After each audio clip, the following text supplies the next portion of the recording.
Stop everything you're doing right now, because what I'm about to tell you is going to shake the entire WWE universe to its absolute core.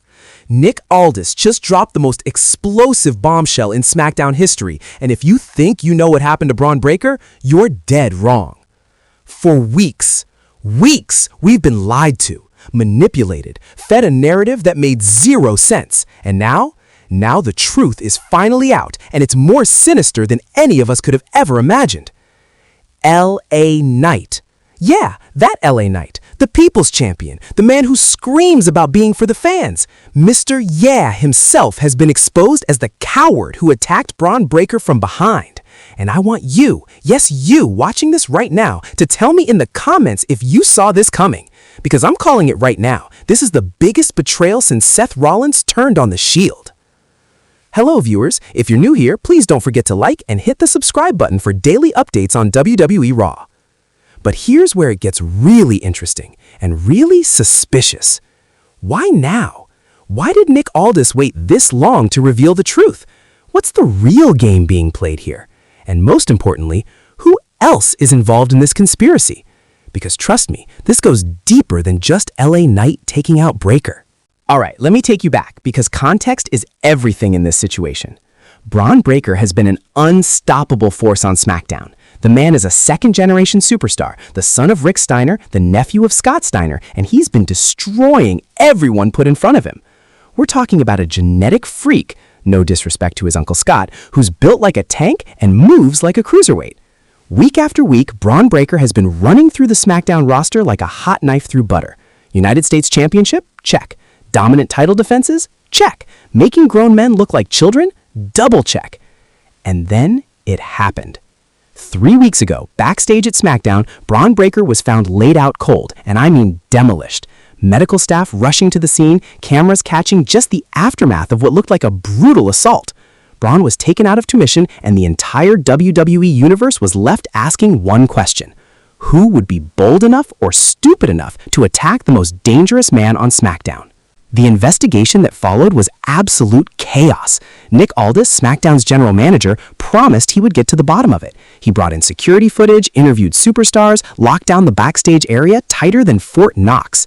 Suspects started piling up faster than bodies in a Royal Rumble match.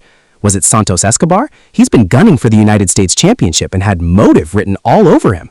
Could it be Austin Theory? The man's been desperate to reclaim relevance, and attacking Bron from behind would fit his cowardly MO perfectly.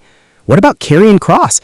That psychopath has been trying to make a statement, and taking out Bron Breakker would be the ultimate statement of dominance.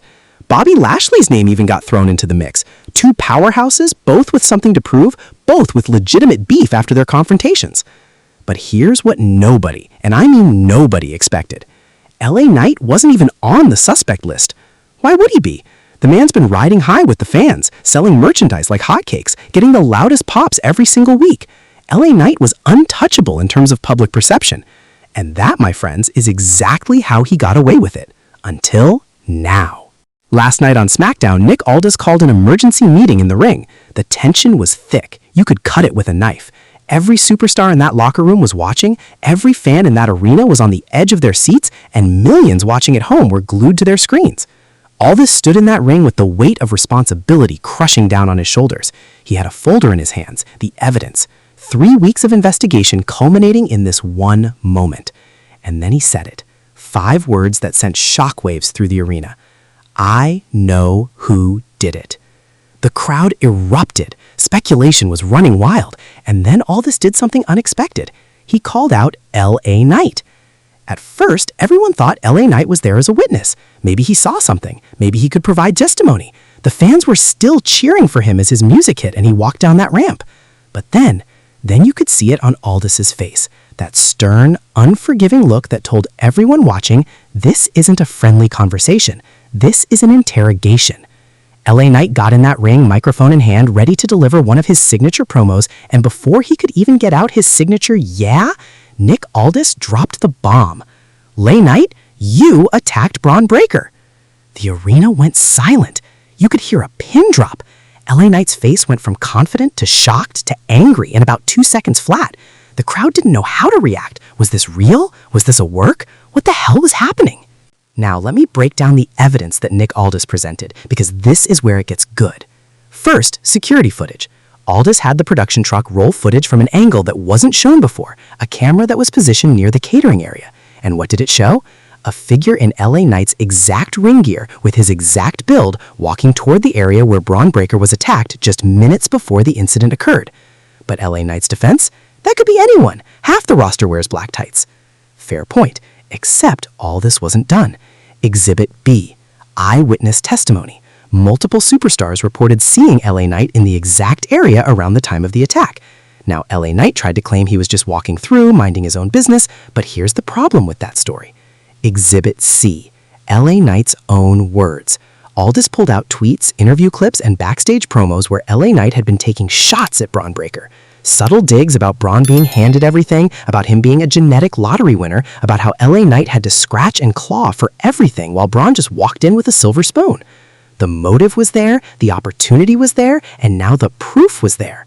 But the smoking gun? Exhibit D, a custom steel pipe that was found near the scene with LA Knight's fingerprints on it. And before you say planted evidence, think about this. Why would Nick Aldis risk his entire career as general manager to frame LA Knight? What would he have to gain? The evidence was overwhelming, and you could see it in LA Knight's face. He knew he was caught. So how did LA Knight respond? Did he show remorse? Did he apologize to the WWE Universe? Did he take accountability for his actions? Hell no. Instead, LA Knight went into full denial mode. He grabbed that microphone and screamed at Nick Aldis, calling him corrupt, calling him incompetent, calling him every name in the book. He claimed this was a conspiracy to take him down because he was getting too popular, too successful, too much of a threat to the establishment. And here's where it gets really interesting, because some of what LA Knight said actually makes sense. Think about it. LA Knight has been on fire lately. The fans love him. His merchandise sales are through the roof. He's been getting louder reactions than some of WWE's chosen golden boys. Is it really that hard to believe that someone in power might want to take him down a peg? But then LA Knight made a critical mistake. In his rage, in his desperation to defend himself, he let something slip. He said, and I quote, "Bron Breakker got what was coming to him." The crowd gasped. Even the commentary team went silent. Did LA Knight just confess without meaning to? He tried to backtrack immediately, claiming he meant that Bron's arrogance would catch up with him eventually, that karma would come for him, but the damage was done. That slip of the tongue was basically a confession. Nick Aldis didn't waste time. He suspended LA Knight indefinitely pending further investigation. The crowd was torn, some booing, some cheering, everyone confused about what the hell just happened to one of SmackDown's biggest stars. But here's where Salvador's conspiracy corner kicks in, because nothing in WWE is ever as simple as it seems. Let's connect some dots that WWE doesn't want you to connect. Dot number 1. LA Knight and Bron Breakker have been on a collision course for months. Both men are powerhouse performers, both men are future main eventers, both men are fighting for that top spot on SmackDown. This attack ensures that Bron is out of the way while LA Knight continues his climb. Dot number 2. The timing. This attack happened right before a major premium live event where rumors suggested Bron Breakker was getting a massive push. Coincidence? I think not. Dot number 3. Who benefits from this chaos? Nick Aldis gets to play hero GM, SmackDown gets a massive storyline that'll draw ratings, and someone behind the scenes gets to reshuffle the deck in their favor. But here's the biggest dot of all. What if LA Knight wasn't working alone? Think about it. LA Knight is smart, calculating, strategic.